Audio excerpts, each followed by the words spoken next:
Hey guys, welcome back to Magic TV. My name's Craig. It's 9 o'clock, which means it's time for a Talk Magic. And I'm here with a bit of a legend in the UK magic community. People that watch from further afield might not have heard of this person, but he is one of the busiest working professional magicians in the UK. He's had a huge impact on the magic community for a very, very long time. And he's also one of the smartest, I talk on this channel all the time about the business of magic. He's one of the smartest business people when it comes to running magic as a business that I've ever seen.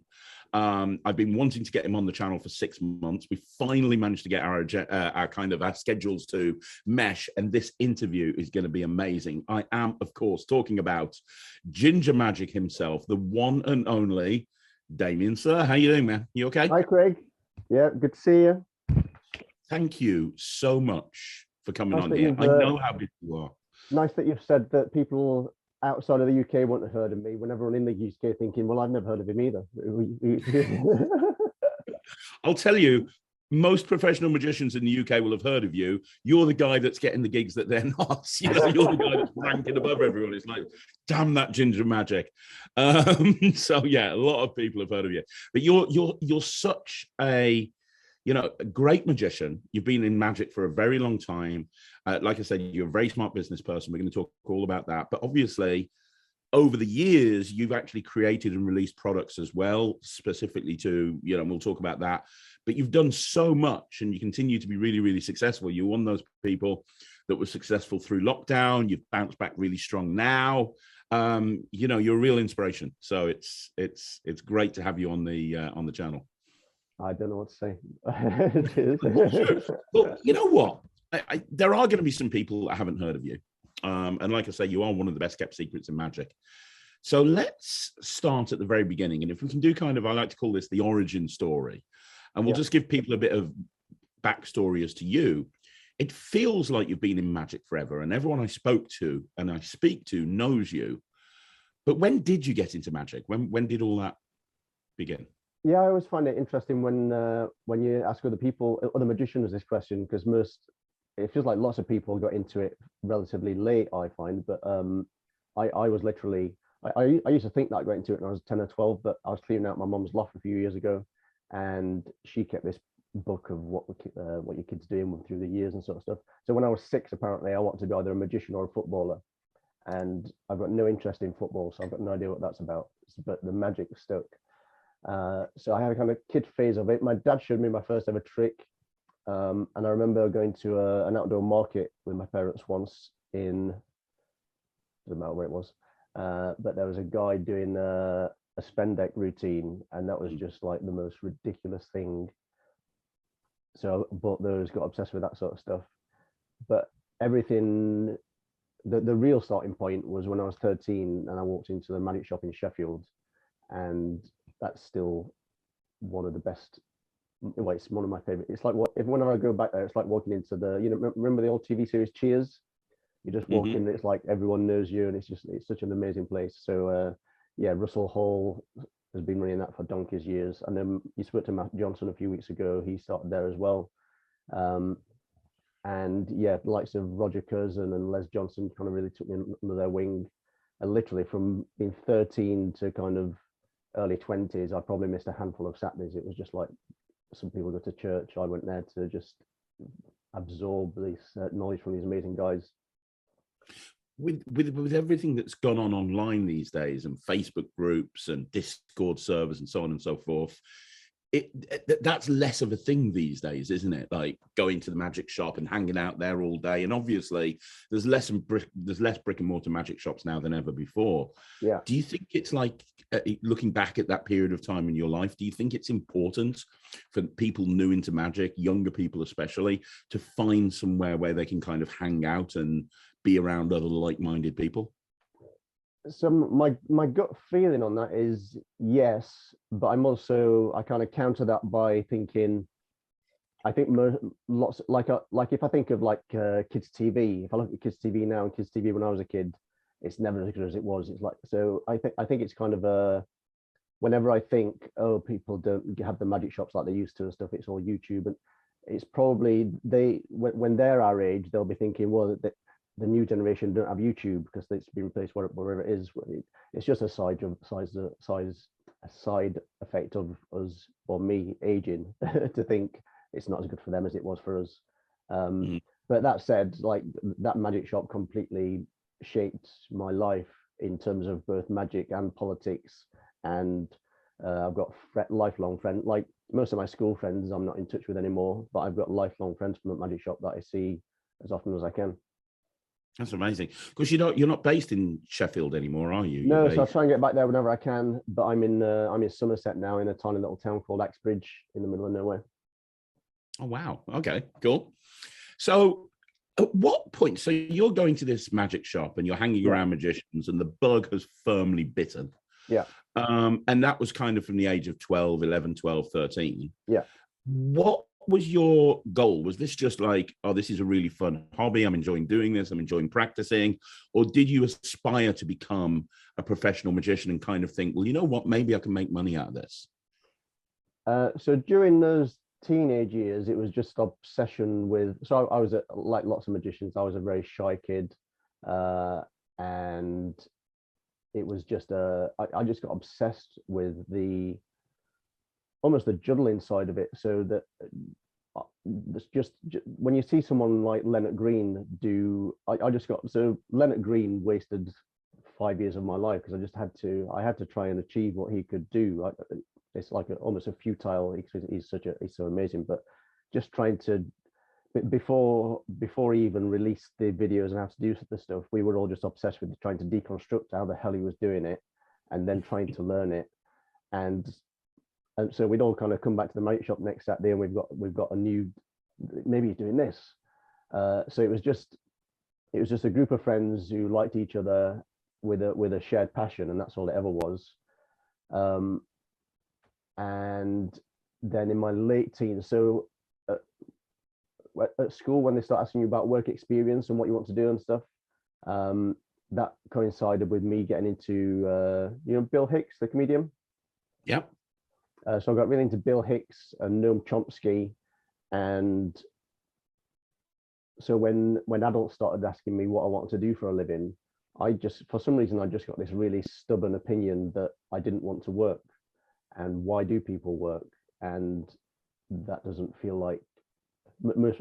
I had the impression in my head that most people do jobs that they don't enjoy for most of their lives, and then they retire when they're ill, and then they die. And that didn't sound like such a good path. So you're probably not 1,000,000% wrong with that. There are a lot of people out there that do jobs they hate. Yeah. So I'd made this kind of silly decision that I wasn't going to work for a living. But obviously income needs to come from somewhere. So I decided that I was going to do my hobbies for money. And it was literally at that point, like I never thought that I was going to be a magician before that point. And the two hobbies that I had were magic and computer animation. And I just alternated those throughout the next kind of 10, 15 years. Wow. I've not done animation for about 15 years now.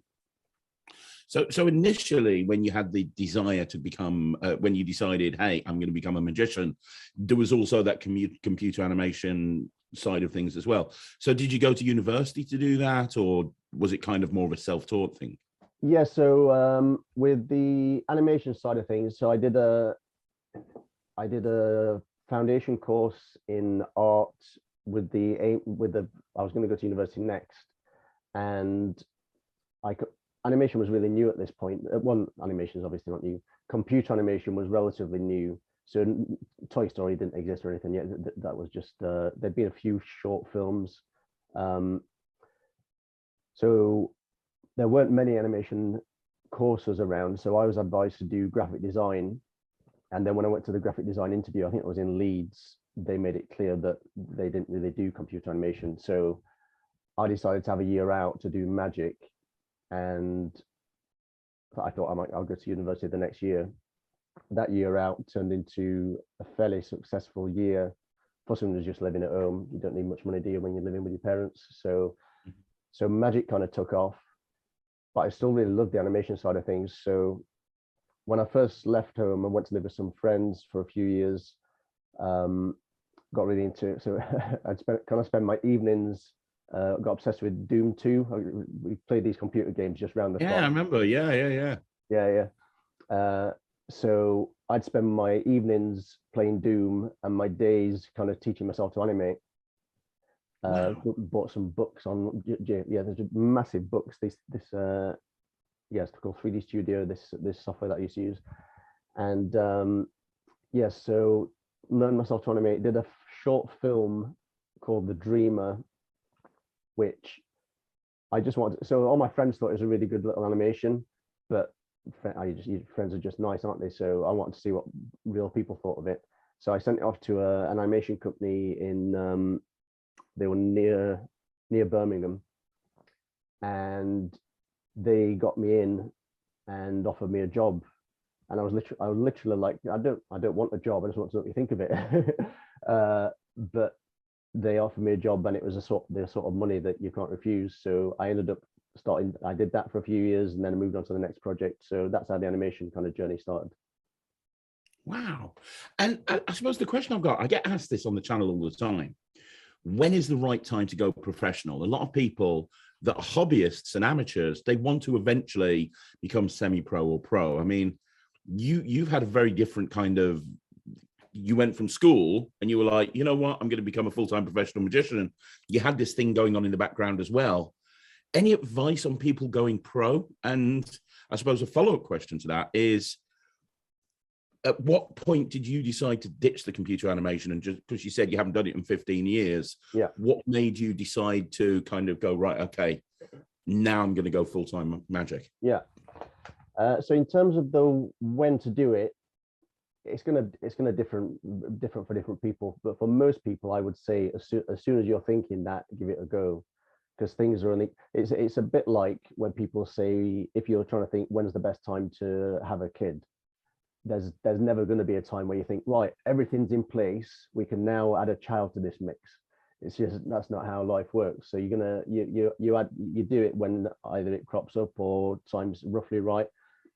So if you're thinking about trying to do magic, either semi-professionally or full-time, if you've already got a house and kids and mortgage, then you really need to work out if it is the right time or not. But for lots of people, if you're living at home or you've got a job and you don't really need the money, they're the perfect two scenarios where just go for it, because who cares if it doesn't work? You need very little money from it.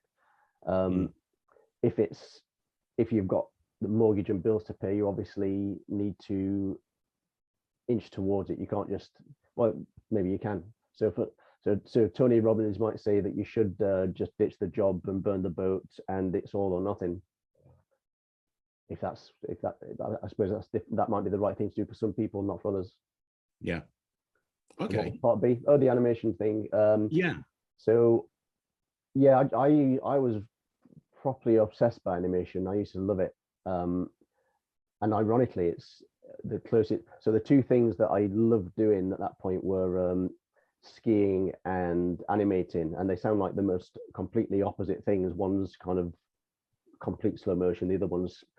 So I used to do ski seasons in the winter and animate in the summer, and animate the rest of the year.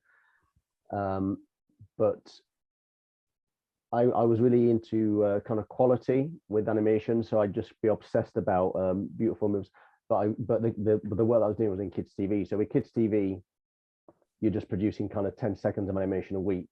Whereas if you're working for Pixar, you're doing kind of a second or a second and a half per week. And I wanted to be doing that. I don't just want to be waving like this. I want to be doing all the beautiful character stuff. So I was trying to fit that into my animation day, where I'm doing 10 seconds a day, and it just kind of burnt me out. It just kind of producing crap to put through the door, which I completely understand. It's like the budgets for kids TV compared to the budgets for films, it's a different ballpark. But I want to work in the films. So I applied for Pixar 3 times, but didn't get in. I nearly got a job with Blue Sky Studios, who did Ice Age and all those sort of films. But yeah, I just got burnt out from kids TV and stopped enjoying it. And that just turned into taking the magic much more seriously, and then never looking back, really. That's great. That's great. That's awesome. And do you kind of look back and go, oh, do you still keep your hand in, or is it just like, okay, that was a period of my life that's done? So probably for the first 5 years or so, I kind of used to enjoy it because every couple of years, someone would, do you want to work on this? And I'd do a bit. Um, that was nice, and part of me would still like to do that, but I certainly don't chase it anymore. And my friends have stopped asking. Basically, I've still got lots of animation friends, but uh, they're all kind of doing it day in day out, and obviously even the tools they grow, everything's developing so quickly, so you'd almost be learning from scratch. All the technical things will be the same, but the software will be completely different. So yeah, I miss it, but I don't miss the kids TV kind of. It was nice, it was lovely seeing stuff on TV that you've worked on, but I don't miss the output. I miss working in a team was really nice, because I'm not much of a team player generally. I'm kind of much more in my head and do things my own way. So that was nice, and made some great friends. But yeah, it feels like a distant thing now. But I love watching, and so the different, even now. So there's loads of companies now doing animation, but if you watch a Pixar film compared to most other films, the arcs that they do, it's just a beautiful thing, and it's nice to have been an animator to be able to appreciate the level of finesse that they've you got. must look at something like a Pixar film in a completely different way to most Just people. a beautiful thing. Like we watched, because it's been Halloween, we watched Coco again the other night, and it's just phenomenal. There's like good animation, excellent animation. It's like, and then it's like, what the hell have you just done? It's just beautiful. I watched this is completely nothing to do with magic, is it? Oh, it's fine. I watched there was a documentary on Finding Nemo, and the director was directing one of the animators, and I've got no idea what the line was, but Dory delivered this line, and it was just lovely. The animator worked on it for like a week, so they're watching like the preview, and I'm watching this scene thinking that's just beautiful animation, and the director said, something like, just try raising the eyebrow and squinting the other eye. Just did this minute change and then played it again, and it's like, how the hell could you see that perfect bit of animation needed that? It's just, anyway, we're way off magic, but it's just beautiful. No, that's fine. I see that you're really passionate about this, and that's what these interviews are all about. It's really nice to to see that, and I know nothing about computer animation myself, but I can imagine how hard it is. Like spending a week to do like this 1 3-second thing. I mean, it just shows the amount of work that must go into these films. Yeah, it's crazy. Now, circling back to magic. So you've been a working magician your entire life, pretty much on or off, whether it be doing it with something else or 15 years ago, just basically doing it full time. And I want to talk about the business of magic in a bit. But before we do, I mentioned in my introduction to you that you've developed some products in the past in a particular genre, and they were apps. And you bought a couple of apps out back in the day, before apps were like really popular. Like now, apps are like king in magic. There's a new app coming out like literally every day. We've just had Cognito out by Lloyd Barnes, and there's new apps coming out all the time. But when you release these two apps, which are amazing, by the way, I think there's 2 that you bought out, wasn't there? Maybe 3. Yeah. When you bought these out, there wasn't really many other options out there. You were one of the pioneers of the app market in magic. So I suppose the question is, what made you? You're a magician. You're going out gigging. What made you decide to develop these apps? And I know that they were successful. What made you then decide to stop developing apps and kind of move away? Because I know you could probably develop more if you wanted to. Yeah. So the first one that I did was Card Now, which is I still use it constantly. but the reason I didn't even release it for magic reasons. So obviously, I'm a magician. When I was doing a bit of business networking, I'm not a networker by any means, but when I was doing that, I invented the app for business networking. I always thought it would be too silly for a magician to use, because it's just obvious you're taking a card from under the phone. It's that, how can that be impressive? But I thought it would be a really cute thing for someone who doesn't do magic to just give their business card out at a networking event. So I literally just created it for that reason. And then when it was finished, I can't code, so I worked with Jacob Halskov, who's a fantastic coder. He'd done card to phone, so he'd already got kind of half the code there, and then we worked on it. So when we first had the prototype, I tried it at a gig, and literally the first time that I did it, I got kind of the David Blaine reaction, this guy running off to tell his friends to come and look.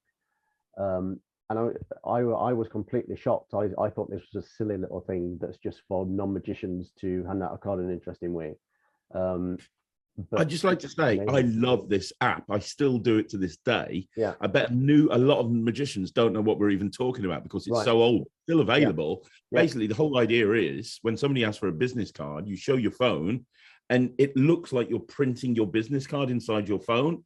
And then you can just literally pull it out and give it them. It's incredible. Yeah.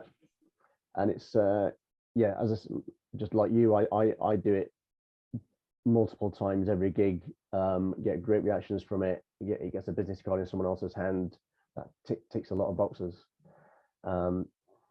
So that was successful and got really good reviews. So then I had this other idea for an augmented reality app that was way more complicated than I thought it was going to be, but worked with another developer on that. I actually did I love that. I had my business cards printed up with the graphics on the back of it because I loved it so much. It's a great. Told me that before. Yeah. So that's probably been the most frustrating one that I did because we worked really hard on that. I actually did a trade show for a app company in exchange for working on the app to get it released. And we got this fantastic app and back in the day, it really fooled magicians as well, because there was the input methods on it there were some very clever input methods that there was just nothing to be seen. And that was great. I was really proud of that. And then Apple just changed something to do with their AR code, so it no longer worked. So we had to decide to either start building it from scratch and then charge people for it again, or we were in a position. It was just a tricky position that was through no fault of our own. Apple just changed something, which obviously everything had to do, it's their system. So that one just got shelved. There were a few false starts with it. That got shelved. Then I created Sure Thumper, which is a thumping app. Oh yeah, I remember that. Yeah, that's quite cute. I keep wanting to come back to the AR mind reader and refresh it, but it's just a matter of where you put your focus, isn't it? There's not. I know you spoke to Mark Kirsten a few months ago. He creates some amazing apps, but because I'm not a coder, I found it really difficult to. Most coders who are any good are very busy, so you've either got to invest a lot of money to. So, like for Card Now, lots of people wanted an Android version. So I tried to do a Kickstarter to fund an Android version. So I don't use Android, so I literally just want to do it for the people that want to do it. But I didn't meet the target, so that never got created. But yeah, that's the kind of app story. It's just a lot of, unless you're a coder yourself, it's a lot of time and effort to get a good app out there. And is that why you kind of stopped developing apps? Because you kind of thought this is so much time and effort and I could be focusing on other things that would be yeah, there was a time when I was having so many app ideas. So I had a list of ideas of things I wanted to produce, but just didn't know a coder who had the space to put the time and effort into doing them. So I just worked on them one at a time, and by the end of after AR Mind Reader, we did Sure Thumper. There was some clever stuff going on with that, but it was easier to produce than AR Mind Reader. But yeah, then he got another job, so he was really busy again. So it's like starting from fresh, and financially it wasn't that lucrative. So yeah, it's just a matter of where you put your focus. And Card Now is still available, and Show Thumper is still available, right? Yeah, You can still get those. sure. I'm not sure about Sure Thumper actually. I think Card Now is definitely available. Yeah, and it's great. Just go on the App Store and search Card Now. It's amazing. Yeah. Okay, that's really cool. So let's talk a little bit about the business side of things, because obviously you are a very successful business person. You know as well as me that a lot of magicians that become professional magicians do tend to struggle quite a bit. And one of the things that you do, and we can talk about this if you'd like to, is you mentor other magicians and you offer advice and guidance to other magicians on a variety, depending on the level of the magician and where they are, you can offer advice and guidance. So if somebody's like brand new, you can be talking about how to get gigs. If somebody's been around the block for a while, you can talk about, focus and so on and so forth. And I've been and I'll tell everyone now, I've never mentioned this before on the channel, but I'm a big advocate of having mentors, and I've got several mentors. I've got several paid mentors, Brad Burton, Crosley, a whole bunch of different people. But I actually pay you to be my mentor as well, because you're a really smart business person, and the advice you give me is incredible. And it's one of the reasons that I wanted to get you on the channel, because there are a lot of magicians that struggle with business and they don't know how to get ahead. And I know from from personal experience, but I know from also speaking to so many other magicians that you work with, that you've been a huge help to them as well. So have you got any advice, on how to be successful? Because a lot of magicians, like I say, they do kind of struggle, and they kind of make ends meet, but they never kind of are able to get to where they want to be, if that makes sense. Yeah, so you've really got to decide to put the time and effort in.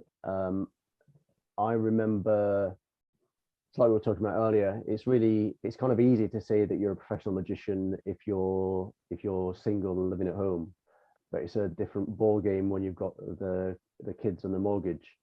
So I decided. So I used to think of myself as a creative magician. So one of the best jobs I ever had was being a magic consultant for Ali Cook, and we kind of brainstormed crazy ideas, and then it was my job to kind of invent the methods. That's like a dream job for any magician. So I used to consider myself very creative in terms of magic, and literally just made the decision to, I'm just going to start doing, who needs more tricks? I've got enough magic. I'm just going to keep performing this stuff and put my creativity into the marketing. So I literally just tried to make that switch, and joined. You heard of the Entrepreneur Circle with Nigel Bottrell. Bottrell. He's based in Birmingham.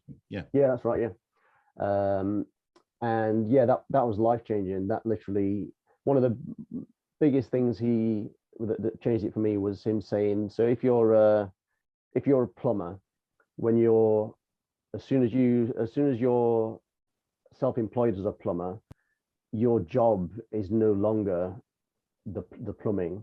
Your job is the marketing of your service. And I hated that when I first heard it. It's like, no, I'm a magician. I don't want to be a bloody marketer. But he was just so right. It's like that there is no business unless there's customers, and customers come from marketing and sales. And I hated marketing and sales, but you've just got to. There is no business without that. There's a very nice hobby, and there's a very nice sideline, but there's no business without those things. I agree, absolutely, 100%. And can we talk a little bit about branding Because obviously you've made a very interesting, a lot of the advice, and you know, I love marketing as well. One of the advice that a lot of marketers will give you is you sell yourself. You don't sell, you know, you are the product. So it's you that you sell. And you branded yourself as Ginger Magic. So not Damian Surr, you branded yourself as Ginger Magic, which is very interesting, and it goes against a lot of advice. And I did the same thing with Slightly Unusual, not Greg Betty. Any advice on branding and why you actually went down the route of going Ginger Magic as opposed to, you know, going full on DamianSurr.com, you know? Yeah. I don't think I was trying to be very clever about that. It was literally, so when I used to do the, really good friend of mine, she started calling me Ginger Magic, and it kind of stuck with lots of our friends. So people would say they Ginger rather than Damien. And so when I started doing the ski seasons in France, I can't speak French at all. I spent a lot of time out there, but I can't speak French in the slightest. So I do magic for people, and then whenever I walk into like the restaurant, the staff there would be like, Ginger Magic, because they couldn't speak English, I couldn't speak, but that'd be the thing that stuck. So it was literally just a simplicity thing, like who's going to remember, you know yourself, if you, well, how many times have we heard this story? Oh, I saw a magician at blah blah blah, he was amazing. Oh right, what was his name? No. So no one, I think, is ever going to remember Damian Surr, but people do remember Ginger Magic, and it was that simple. It's like, which one are people going to remember? So it was a weird one, because I felt a bit uncomfortable with it, and asked lots of friends, and I got mixed reviews. I got some people thought it was a good idea to do the Ginger Magic thing. Others were really like, oh no, don't do that. That sounds cheap or weird, but I kind of just went for it, and I'm really pleased that I did. It's people remember it way more than my name. Absolutely. So what advice would you give somebody that's watching this that wants to become more successful within their field, other than contacting you and arranging for you to be a mentor to them? Because obviously that's a great way of doing it, and we're going to put your details down below as to how people can do that. But outside of that, is there, you know, if you had to give somebody one or two tips that they could incorporate right now to achieve more success? I know it's difficult because different people are at different positions and different levels, and there's different challenges with different, but is there any advice that you can offer that kind of works across the board? Yeah, so I like you say, everyone's different. So I think you just need to try lots of different stuff, and most things either involve time or money or both, and you're on that balancing act. So you can either spend a lot of money to do marketing, or you can invest loads of time to do marketing, or find a balance between the two. But if you've not tried things, you just need to try things. So there's business networking breakfasts. I tried those, hated them, but some magicians love them, and that's where they get loads of work. So I'm really, one of the biggest things that I tell people with the mentoring is just do what you enjoy. Because if you do if you talk to someone who's fantastic at networking and they get all their work from networking, so you think, right, I'll do networking, and you hate it, you're just gonna, even if you get some success from that, you're gonna hate the process, and life's too short. So if you like, I've never used, I know you do this, I've never used TikTok. Some people are going to be successful on TikTok. If you're doing that and it's working, then great. If you're doing that and hating it, but you're getting a bit of success, you're probably not going to get much more success because you're hating it. So just try everything. Try wedding fairs, try Facebook ads, Google ads, just try stuff. And the ones that, if something's really successful, then obviously see if you can bear doing it. If it depends how much you like it. If there's one that you just really like and you enjoy and you're getting stuff back from, then hone in on that one. Have as many pillars as you can and try lots of different things, but then do the ones that you enjoy, basically, would be my tip. That's really good advice. That's great advice.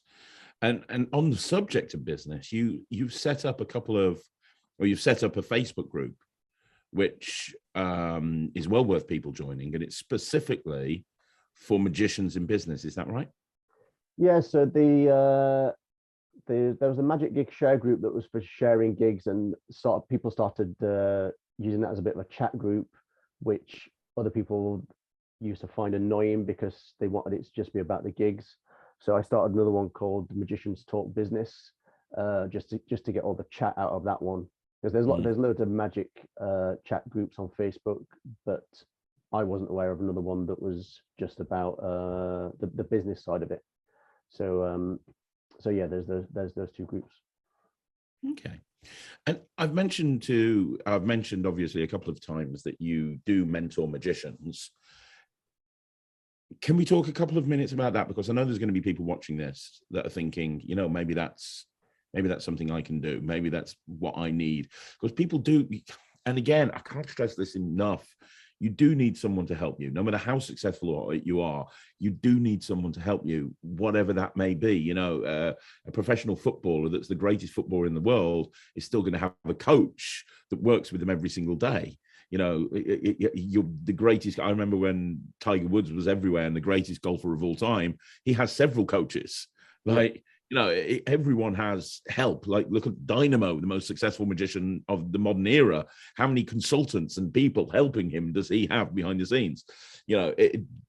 I think having a mentor, especially in business, is really important, especially when it comes to magic. So how do people know that they're the right person for you, and how can they contact you, and what does that process involve if they want to find out more? Probably the quickest way would be to join the Magicians Talk Business group and just look at some of the posts on there. And if the way that I approach this stuff sounds like a good fit, then give it a try. So I'm completely not one of these 10x type people. Grant Cardone. Yeah, 10 times your effort, 10 times the success. I just get tired listening to them. It's like I'm much more the 4-hour work week, Tim Ferriss, 80-20 type stuff, just making life simple and enjoying it. But there's nothing wrong with the 10x guys. That if you're go and get it, Tiger, then you'll that's what you want. So find one of those guys and do that. Yes, just find out who's a good match for you, basically. And how can people reach out to you? Is there an email address that I can put in the bottom of the screen or something? Best way is probably by Facebook, to be honest. I don't use much social media, but I do Facebook. So yeah, Damian Surr on Facebook or in either of those two groups. I want not the Magic Gig Share, because that's not a chat group, but the Magicians Talk Business is more chat. And it's interesting what you said there, that you're not into social media, and I know you're not. You have magicians that say, oh, you can't be successful without having huge social media platforms. But I suppose that goes back to what you were saying earlier, which is do the stuff you enjoy doing. Just because having a big social media presence works for one type of magician, it might not work for somebody else. Something, you might find something completely different that will work for you. Yeah. So yes, I've just gotten, when obviously things moved on to Instagram and stuff now, but when everything was Twitter, as any business person, you've kind of got this, I need to be doing Twitter, everything's going Twitter. So I'd kind of make myself do a bit of Twitter, but it was just unpleasant. Why do I want to spend my time in this place when I'm not enjoying it? It's a little bit. So I had the same. So with back in the teenage years, when I was just obsessed with the sleights, I never felt like I was practicing. That was just kind of play. Whereas a friend of mine's stunning on guitar, so good on guitar that I bought a guitar and I wanted to learn guitar. But every time I picked up the bloody thing, it just felt like I was practicing. Like I had to get past this. I've got to put the hours in to get anywhere, and whereas I assume he felt with a guitar in his hand the way that I felt with a deck of cards in my hand. So just find your thing. There's no point trying to be someone else's thing. If you don't like social media, then don't spend time in it. But if you love it, you're going to get successful. It's so true. Like, I can't stand doing wedding fairs. I just can't stand them. I can't stand standing there all day. I just hate it. But I know people like Owen Strickland gets a ridiculous amount of work from wedding fairs. It works for him. It Yeah. won't work for me because I'll just stand there looking bored. Yeah. I'm not going to be a good representative of my company if I'm going out doing wedding fairs every week. So it's the same sort of thing, really, I suppose. I'm exactly the same. I'm always surprised when you hear about the Owen Stricklands of the world or the really successful magicians who are still doing wedding fairs, and I'm like, but they're so successful at it. It's like that is where they get the gigs. Whereas I stopped doing them years ago. I just cannot be asked I got better and better at them, but even then it was you'd kind of spend all day on a Sunday to get 15 leads that might turn into 2 gigs, and I'm like, I'd rather sit on my arse and let Google bring me some leads. This is not for me.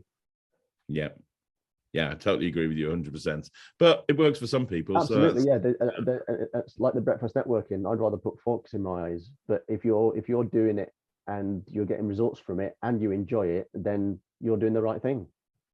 And I think it's about constantly re-looking, because something might work for you at one period of your life, but it might not. Like, so I did business networking for a long time. Like, when I first started my business, it was a great way to get me out there and get people seeing what I was doing and so on and so forth. But I got to the point where it was kind of like becoming a bit of a chore. Every week I'm going to have to get up at 5 o'clock to go to this thing. And it was kind of like I was getting these referrals coming through, and it was like, I've had twice as many through Google. Like, why am I getting up at the crack of dawn to get these things? And it got to a point, and I said, right, okay, I'm going to have to knock it on the head. Like, I knocked wedding fairs on the head. And I suppose it's all about, just because something works for you, it doesn't always continue to work for you. And you have to constantly monitor. And I suppose that's the other thing that a lot of magicians don't do, tracking where things come from. And I know you're big into that sort of thing, but you know, it's like, I speak to so many magicians, and I'm like, how many inquiries did you get last week? I don't know. How many times did you not write it down? No. What do you do when the phone rang? Oh, I just answer them and tell them the price. Do you monitor it? No. If they ring back, then book. They ring back and book. And I'm like, what? I suppose tracking everything and knowing what's going to continue to work and not work is so vitally important, isn't it? Yeah. And that just reminded me of another one. It's if we had some car stuff going on recently, and if you try and contact, it's almost unusual these days to just have a normal level of service. So like if you phone someone, you want someone to either answer the phone or get back the answer phone message with a reasonable amount of time. But 90% of not magicians, 90, I'm plucking numbers out of the air, but a high percentage of businesses just really fall short of that hurdle, just the basic customer service. So if you're a magician, one of the biggest things you can do is just reply to the email. Don't leave it 3 days in your inbox. If someone's phoned you, phone them back or answer the phone. But I get so many inquiries from people who say, oh, I've inquired with 3 or 4 magicians, but they've not got back to me yet.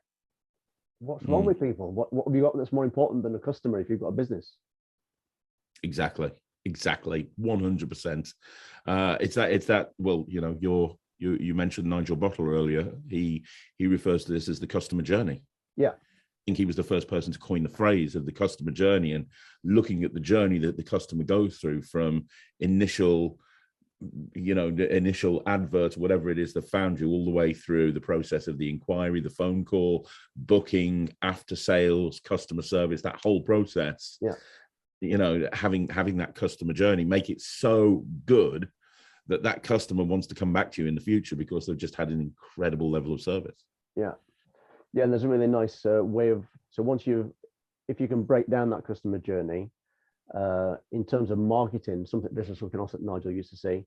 So if someone has made an inquiry with you, for example, if your next stage of that journey is to have a phone call, then your marketing at that point shouldn't be book Damian. It should be this is why you should make the call. You're just marketing the next step.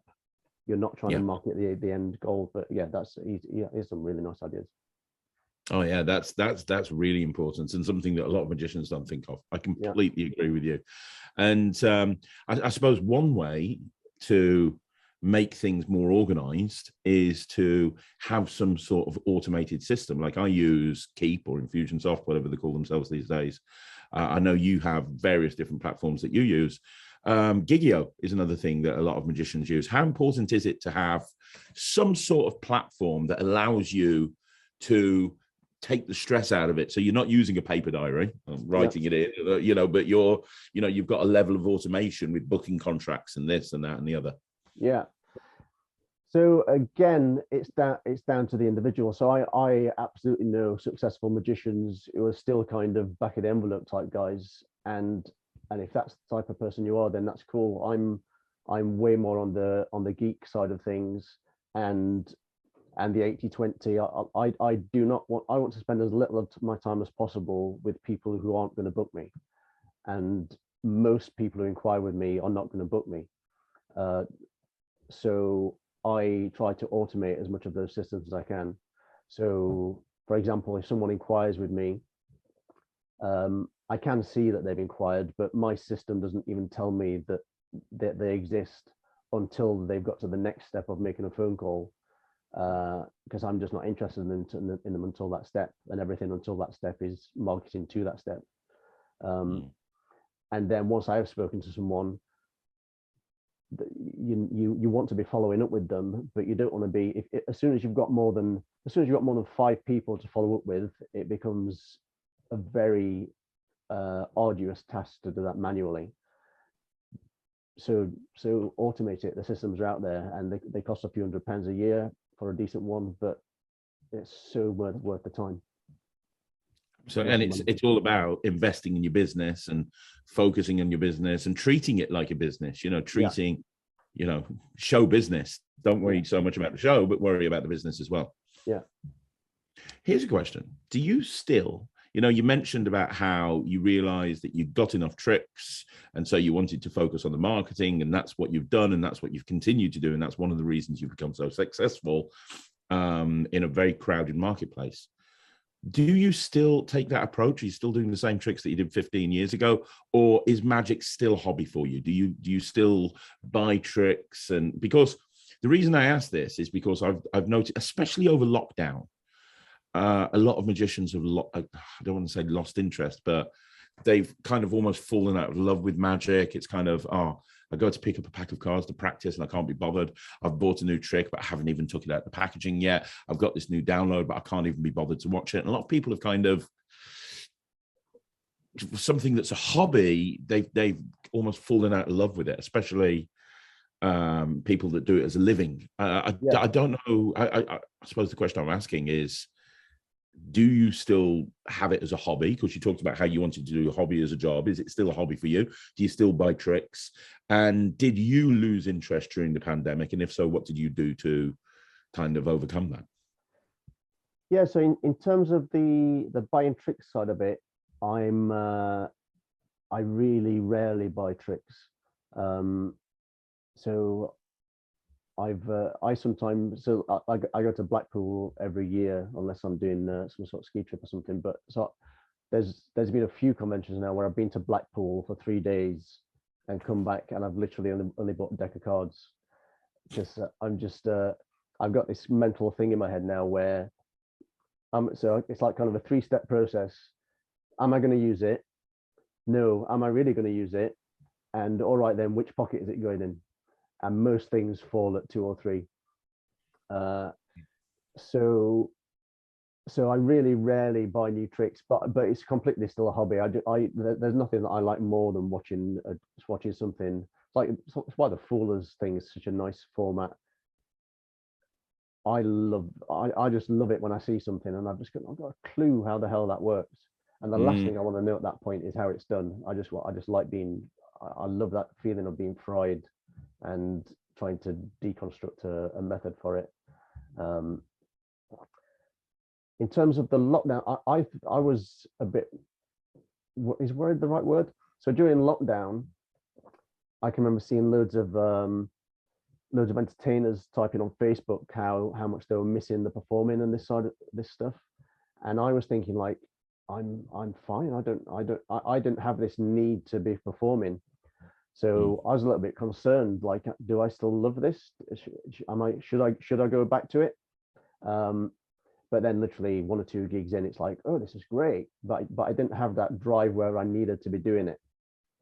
But yeah, so it's absolutely still a hobby. And going back to the magic shop in Sheffield, seeing all my friends in Blackpool, they're the highlights of my year. But I'm not churning through tricks. Last time I saw David Williamson, I joked to him, I've literally done ring on rope at every table that I've ever been to since I was kind of 18. And yeah, so I did the same things for years and years and years. Excellent. Absolutely cool. Brilliant stuff. Okay. I've got one more question in a second, but let me ask you one more thing about business and then we'll wrap this up. So one more question about business. Obviously, we're just coming out of the pandemic. Over here in the UK, things feel like they're getting back to normal. Obviously, there's kind of a question mark about the winter months around the world. Different countries are experiencing different things, but we're trying to move past the whole COVID thing. And I don't want to make this about the pandemic. My question is, with what you're seeing from your own personal magic business, is now a good time for somebody who's an amateur or a hobbyist to go full time? Or do you think there's still a level of and they should wait for a period of time? Because that's a question that comes up a lot. Yeah. It's going to really depend on your circumstances. So, do you know a Sheffield magician called Andy Taylor? No, I don't. He's phenomenal. I think he's one of the best magicians in the country. I've always loved the guy. He's amazing, and he's literally just gone pro a couple of weeks ago. I'd been wanting to go pro for years. So when I first saw that, it's like, oh, this is brilliant. And my follow-up thought was, shit, what if we're going to lockdown again? And he's just gone for it. But you kind of can't live like that, can you? If everything goes to shit, just make it all right on the other side. There's never going to be a moment where, oh, this is sorted. I've not had a problem for 3 years. Let's do it now. That if you're waiting for that moment, it's just never going to happen. So if you've got the itch, you've either got to scratch it or stop doing your head in and just be honest with yourself. You're never going to do it. And both of those options are fine. The least fine option is always wanting to do it and never trying it. It's fine to just think this is a hobby and I don't actually want to do it. There's no problem with that, is there? It's just do what's right for you. That's great. Really good advice. Final question. What's next for you, David? You've achieved so much. I mean, just the fact of being a very successful, busy, working magician, commanding really good fees is an incredible achievement in its own right, but you've done an awful lot as well. Is there anything left on your magical bucket list that you haven't achieved that you'd like to do? I know you're a big fan of limiting the amount of work that you do and not having to like go crazy 24/7, which is absolutely fine. But is there anything either magic or business related? Are we thinking Damon's wanting to compete at the Magic Circle close-up competition or enter FISM, what is it that you're wanting to achieve over the coming weeks, months, years? Anything? I've never been a big, which sounds odd for someone who kind of tries to help other people reach goals and stuff. I've never been a big goals type person. I just love doing stuff that I enjoy and trying to put my focus into enjoying the moment that you're in. So in terms of magically, there's no big overriding goal. I've never had any interest in stage. So sometimes I feel like I should be trying to do stage stuff, but there's no, the idea doesn't feel appealing. It just feels like I either something that I should do, or there might be more money in that. So I should, but it's all should rather than want. So stage doesn't really do it for me. I'd quite like to, so I do parlor shows and I'm getting better and better at those. So it would be nice. I can feel that I'm getting close to it. So with the parlor shows, with close-up magic, I realized a few years ago, I'm kind of in this place where, wow, I never thought I'd get here. I've just got this. It's like there's nothing that can happen in this environment that I'm just not going to be all right with. It's just like this is I've got this. When I started doing parlor shows for the first few years, I'd be really nervous for the week before them, and now it's more just like, oh, I'm doing another one, and I can feel that I'm getting close to that point of, oh shit, I've got this now. I can just go anywhere and do this. So that's going to be a nice step that I can feel is kind of on the horizon. But yeah, there's no big overarching goal that I'm aiming for. I just want to be happy, enjoy the kids, and look in the garden. Perfect. Living the dream, especially out there in the middle of nowhere in Somerset. Yeah. Damian, this has been an incredible interview. Like I say, for people that are watching this, we've been trying to set this up now since the middle of lockdown. Like, we've been trying to set this up, and our schedules haven't meshed. So the fact that I've been able to get you on here is amazing. So thank you so much, Damian. Well, one of the things I was most looking forward to is when you write your little blurbs about who you've interviewed in, who the interview's about. You're a master of this. You always write it like, this is the best interview I've ever done. And I was just thinking, what the hell are you going to write about mine? It's like, oh, and now I'm talking to Damian.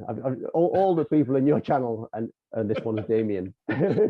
No, mate. As I say, I pay for you to be my mentor. That's how much respect I have for you. I think that you're amazing, and you have helped so many people in the UK achieve more success. And just that, if you never achieved anything else, it makes you more than worthy of being on Magic TV. And you are also one of the nicest people in Magic. I've never heard you say a bad thing about anybody, which is incredible as well. So yeah, you're a great guy, and I want people to reach out to you.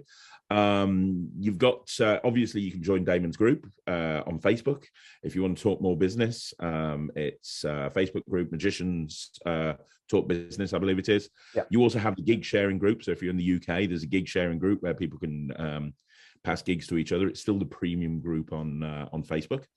And then obviously you can connect with Damian if you want to speak to him about being a mentor. The best thing to do is reach out to you on Facebook, send you a message request, and you'll get back to them. Is that right? Yeah, sure. Yeah.